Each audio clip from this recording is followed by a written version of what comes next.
तो RSI relative strength index indicator, इसको कैसे यूज़ कर सकते हैं, ये कितना इफ़ेक्टिव है, इसको कौन से टाइम फ्रेम में यूज़ करें, एंड जो डेली ट्रेडिंग करते हैं वो ये इंडिकेटर यूज़ करके अपनी पोजीशन कैसे बनाए, आज यही सब हम इस वीडियो में देखेंगे।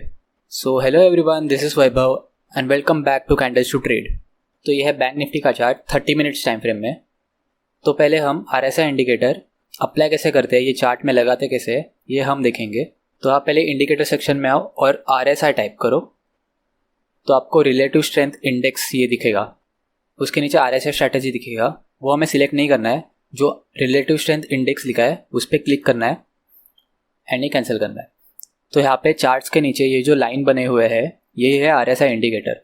तो हमें सिर्फ इस पर जाना है, राइट क्लिक करना है एंड सेटिंग्स में जाना है। तो यहाँ पे आपको फर्स्ट ऑप्शन आएगा इनपुट्स। तो इनपुट्स जो बाय डिफ़ॉल्ट है वही सेम रखना है। बाद में जाना है स्टाइल्स पे। यहाँ पे स्टाइल में ये जो अपर बैंड है 70 उसे 60 करना है एंड लोअर बैंड है 30 उसे 40 करना है। मिडिल बैंड जो एज इट इज़ है 50 वही रहने दो। फिर हम आएंगे विजिबिलिटी पे, तो ये बाय डिफ़ॉल्ट जो है वही रहने दो और फिर हम क्लिक करेंगे ओके। तो यहाँ पे आप अभी चार्ट्स पे देखोगे राइट साइड पे नीचे यहाँ पे 60 एंड 40 पे लाइन बनी हुई है। ये वाली जो लाइन है ये 60 एंड 40 का एक रेंज है। तो हमने जो RSI में 60 एंड 40 सिलेक्ट किया था तो ये वही रेंज है। तो हम ये देखेंगे कि ये रेंज होता क्या है, और जब भी लाइन ये रेंज को क्रॉस करती है तो प्राइस वही डायरेक्शन में ट्रेंड करना स्टार्ट करता है। जैसे लाइन ये रेंज में था और जब भी ये लाइन ने ये जो 40 का लेवल है इसने यहाँ पे क्रॉस किया तो आप यहाँ पे देख ही सकते हो कि प्राइस भी नीचे गिरना स्टार्ट हो गया। तो ऑफिस ये लाइन जब 40 के ऊपर आई तब एक रेंज में चली गई एंड जब ये लाइन ने 60 के रेंज को ब्रेक करके ऊपर चली गई तब प्राइस में भी एक अप ट्रेंड आया और प्राइस भी ऊपर चले गया। तो इसका मतलब ये जो RSI की लाइन है वो रेंज के किसी भी साइड, चाहे वो ऊपर या नीचे हो, वो साइड पे ब्रेक करती है तो प्राइस भी वही साइड पे ट्रेंड करना स्टार्ट होता है। तो यह है बैंक निफ्टी का चार्ट 30 मिनट्स टाइम फ्रेम में। इसे थोड़ा जूम आउट करके हम बैक टेस्ट करके देखते हैं कि ये RSI इंडिकेटर हम कैसे यूज़ कर सकते हैं और ये कितना इफेक्टिव होता है और हम इससे हमारी ट्रेडिंग पोजीशन कैसे बनाएं। तो RSI इंडिकेटर यूज़ करने के लिए हमें सिर्फ प्राइस के टॉप्स को ज्वाइन करना है। जैसे कि ये एक टॉप हुआ एंड ये एक टॉप हुआ एंड वही प्राइस के टॉप को हमें उसके RSI से कंपेयर करना है। तो ये प्राइस के टॉप का RSI ये है एंड ये प्राइस के टॉप का RSI ये है। तो आप यहाँ पे देख ही सकते हो कि ये जो दो टॉप है उनका प्राइस सेम है। ये जो प्राइस का लेवल है ये सेम लेवल पे है, बट RSI का ये जो दो टॉप है ये फर्स्ट टॉप ऊपर है एंड सेकंड टॉप नीचे है। तो अगर हम यहाँ पे इसका लेवल देखें तो ये जो फर्स्ट टॉप है वो 85 पे है, 85 पॉइंट्स पे है RSI का, एंड जो सेकंड टॉप का लेवल है वो 65 है। तो यहाँ पे ऑलमोस्ट 20 पॉइंट्स का डिफरेंस है RSI में, बट प्राइस देखे तो प्राइस ऑलमोस्ट सेम लेवल पे है। तो जैसे हमने यहाँ पे प्राइस के दो टॉप्स को ज्वाइन किया वैसे ही हम RSI के दो टॉप्स को ज्वाइन करेंगे। तो यहाँ पे हमें ये दिख रहा है कि RSI डाउनवर्ड स्लोपिंग है। ये जो RSI के दो टॉप्स को हमने ये लाइन से ज्वाइन किया है वो एक डाउनवर्ड स्लोपिंग लाइन है, बट यहाँ पे प्राइस का जो टॉप है वो सेम लेवल पे है। इसका मतलब ये हुआ कि प्राइस जब ये टॉप पे थी, ये लेवल पे थी, तब प्राइस में इतना स्ट्रेंथ नहीं था। यहाँ पे आप RSI में देखोगे तो RSI बहुत नीचे है as compare to first top. अगर प्राइस में स्ट्रेंथ नहीं है इसका मतलब यहाँ पे जब प्राइस थी तब ये ओवर वैल्यूड प्राइस थी, और ओवर वैल्यूड प्राइस है तो प्राइस नीचे गिरेगी। तो यहाँ पे आप देखोगे तो यहाँ पे बहुत सारे रेड कैंडल्स बने और प्राइस नीचे गिरी। अगर हम यही सेम चीज़ आगे भी यूज़ करें तो हमें क्या करना है, हमें सिर्फ टॉप्स को ज्वाइन करना है, प्राइस के टॉप्स को। तो ये एक टॉप हुआ एंड ये एक टॉप हुआ, तो हमें यही प्राइस के RSI को भी ज्वाइन करना है। तो ये प्राइस का RSI का टॉप ये रहा एंड ये प्राइस का RSI का टॉप ये रहा।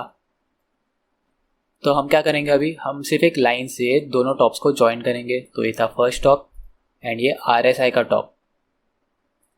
तो यहाँ पे हमें क्लियरली दिख रहा है कि प्राइस अप ट्रेंड में है, प्राइस ऊपर जा रहा है, बट हम RSI से कंपेयर करेंगे तो RSI तो सेम लेवल पे है। तो यहाँ पे प्राइस अप ट्रेंड में है बट RSI का लेवल सेम है, जो कि पहले 70 लेवल पे था एंड अभी भी 70 लेवल पे ही है। मतलब स्ट्रेंथ तो सेम ही है बट प्राइस ओवर वैल्यूड है। यहाँ पे जो प्राइस है ये ओवर वैल्यूड प्राइस है। अगर प्राइस ओवर वैल्यूड है तो प्राइस नीचे गिरेगी। तो आप यहाँ पे देख सकते हो कि प्राइस ऐसे नीचे गिरी। यहाँ पे आप इतने रेड कैंडल्स देख सकते हो कि प्राइस इसके बाद नीचे गिरी। ये दो एग्जांपल में हमने देखा कि प्राइस अगर ओवर वैल्यूड है तो हमें कैसे पता चलेगा, हम कैसे एस्टिमेट करेंगे कि प्राइस ओवर वैल्यूड है। तो अभी हम देखेंगे कि प्राइस अगर अंडर वैल्यूड है तो हमें कैसे पता चलेगा, हम कैसे पता लगाएंगे कि प्राइस अभी ऊपर जाने वाली है। तो हमने जैसे पिछले एग्जाम्पल में देखा था, हमने टॉप्स को ज्वाइन किया था। तो ये एग्जाम्पल में देखेंगे हम बॉटम्स को ज्वाइन करेंगे एंड कंपेयर करेंगे RSI से।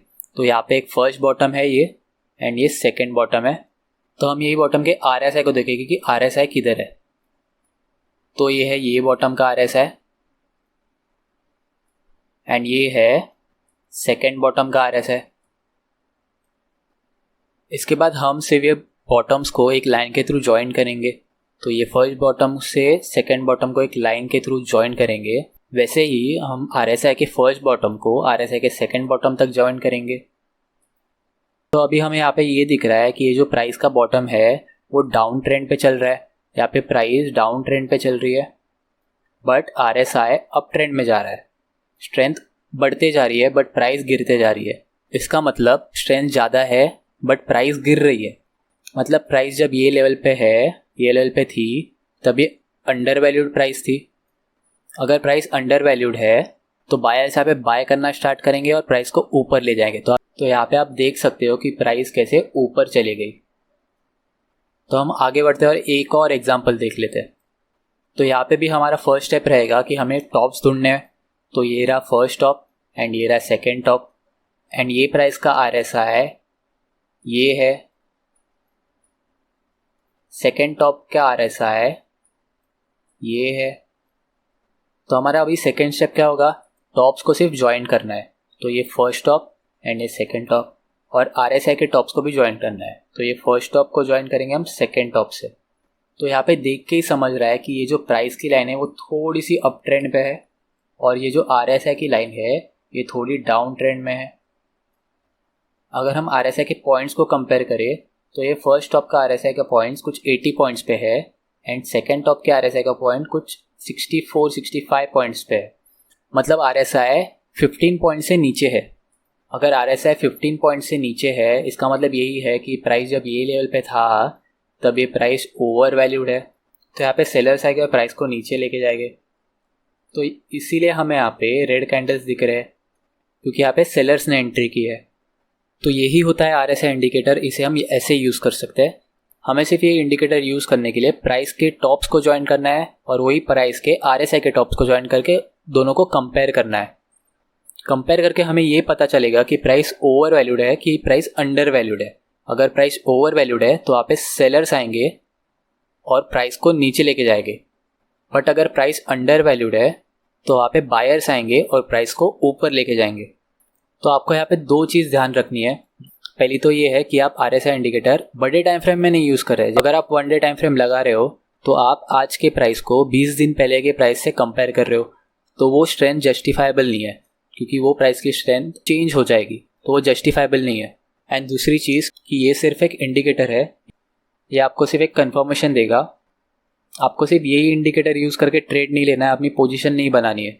एंड ये इंडिकेटर का एक्यूरेसी सिर्फ 50 to 60% ही है।